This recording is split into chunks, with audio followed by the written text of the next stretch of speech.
Thoughts on today's match? I thought we did what we kind of talked about after Thursday's night's match about like playing a complete match and playing complete sets and not having those slowdowns when we're in control or we change personnel. I thought it was really nice to see some people come in and the level or the energy on the court like either stayed the same or actually I think maybe raised. They gave us a little bit of a boost and thought that some people came in and played really well.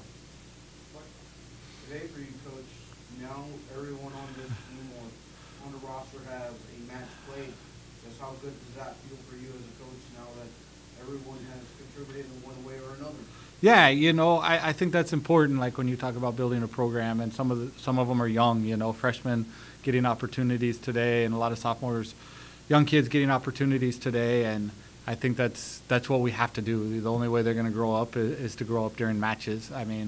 But I think you could see the genuine excitement of the people on the court as well as the bench, when we made some of those changes because everybody on this team knows how hard everybody works day in and day out. And that's what's pushing this team forward is that day in and day out work ethic and competition. So I think this team, they really care about each other and they want to see everybody succeed. This match for you during this third set, you just kind of felt like your team was really in system and really finding sharp attacks, and you guys were constant on that.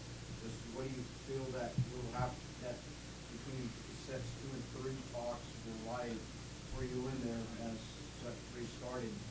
Yeah, I think we jumped out to an early lead in set 3, and I think we switched to the 6-2 right away.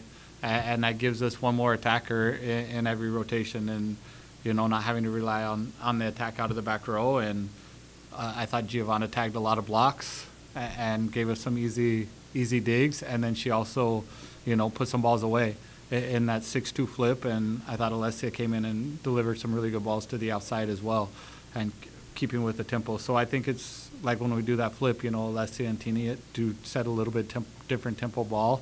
And then their preferences of where they go on the court is a little bit different than each other. So I think teams settle in, getting used to we're doing this, and all of a sudden you get the flip, and I think that's what you saw is like balls going in different directions and just a little bit different style from the set.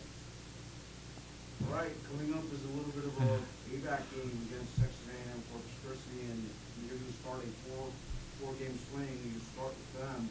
Just now, how do you get these girls refocus for what's going to be a near top of the table clash, knowing that the winner will have that insight to getting probably a higher seed in the tournament?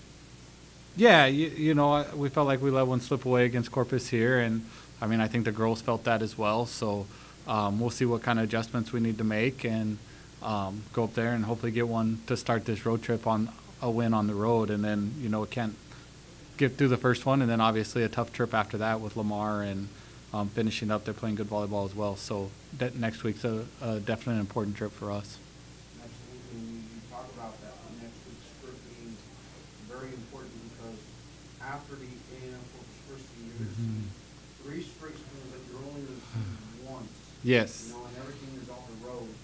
And your team is road tested because they've been able to pick up some wins on the road and play in hostile environments. Just how do you get these girls ready for that now that, hey, here in the lab, we can do whatever we need to do, but on the road, it's going to be a little bit different? Yeah, I think, as the season progresses along and we're learning to travel and those kind of things in the Southland, like our girls are feeling it, when this university made the switch to the Southland Conference, the travel and the wear and tear on the athletes was a big part of the conversation, and we're the first ones to go through it. And sitting up here, I can't say that there wasn't a better decision to be made. These road trips, we've been home on Saturdays, we've got to rest on Sundays, we've gotten full weeks of practice in this year, and we feel like we're in a good spot to go on the road or have to go on the road 2 weeks in a row if we had to do this in the WAC, 2 West Coast trips in a row, or a trip to West Texas and then a trip out west would really take it out of you. And that's what we felt in 22 and 23, that happened to us in October.